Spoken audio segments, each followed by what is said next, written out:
xin gửi tới toàn thể quý vị lời chúc sức khỏe và lời chào trân trọng nhất.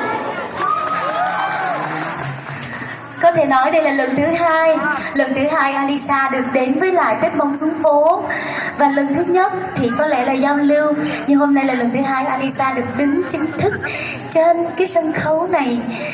Hôm nay Alisa muốn hòa cùng với lại không khí ngày hôm nay, thì Alisa xin gửi tới toàn thể quý vị, các fan hâm mộ cũng như các bác, các anh các chị và ban tổ chức của chúng ta một sáng tác của nhạc sĩ Vũ Đức Sao Biển, ca khúc Đêm Gành Hào Nhớ Điệu Hoài Lan. Xin quý vị hãy cho một tràng vỗ tay đi ạ.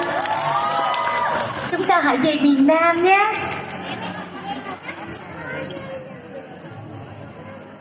Thả đi cái số tay của tôi do hẳn là nó chắc lá đi à.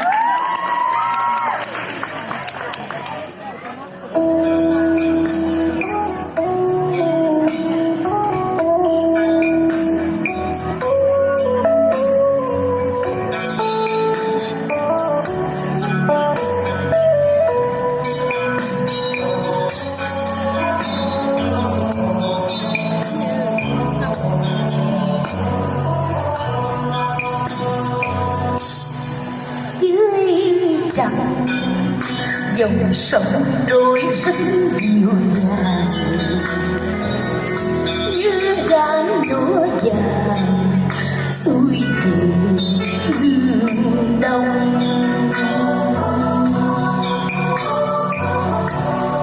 Gành hào ơi, nửa đêm ai hát lên câu hoài lan, dần trăng nghiêng xuống trên vách rừng tràm.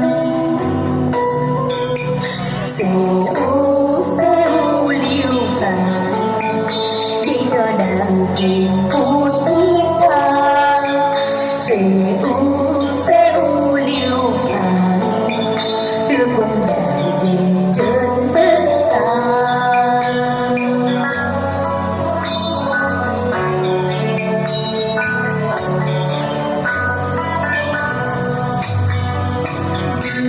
Dù sao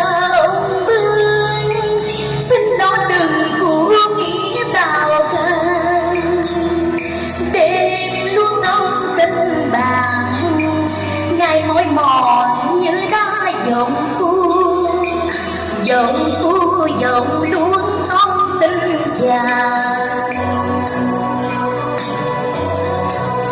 Lời ai nói dưới ánh trăng này, rừng nước mênh mông đêm gánh hào chân thương như ai.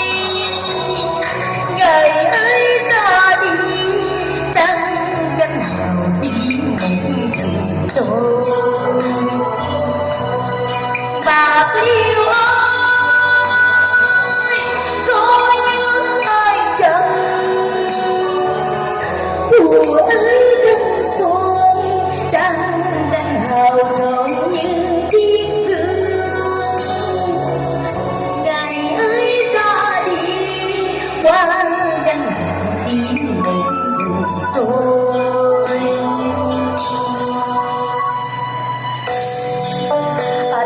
Ca khúc giai điệu khá là buồn đúng không ạ? Ai ái của Alisa thì tao vào lửa tỉa với chị mà thôi lắm em ơi.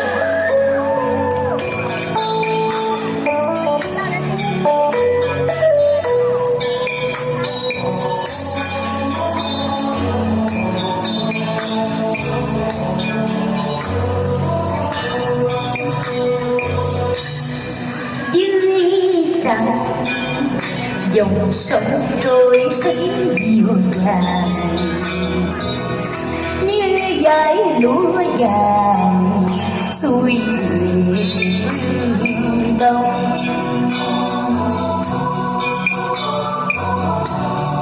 Gành hào ơi, nửa đêm ai hát lên câu hoài lan, dừng trăng nghiêng xuống trên vách rừng tràm.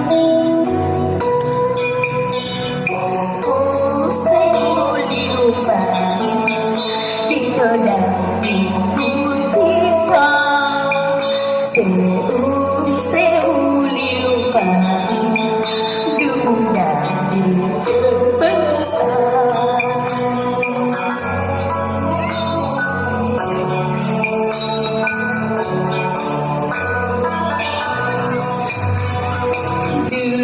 dù sao vương xin nó đừng hữu nghĩa tào thân đêm luôn trong tình bạn ngài mỏi mòn như đá dòng dòng luôn trong tình chàng lời ai ca dưới ánh trăng này rừng nước mênh mông đêm gánh hào trọn như riêng thương ngày ơi ra đi qua gánh hào tiếng mình thôi bạc liêu ơi có nhớ ai chăng thùa ấy tăng xuống qua gánh hào trọn như chiếc hương ngày ấy ra đi qua gánh hào tiếng mình trăng ngày ấy ra đi qua gánh hào tiếng một đường trăng. Hình như là mọi người ái mộ Lisa có buồn ghê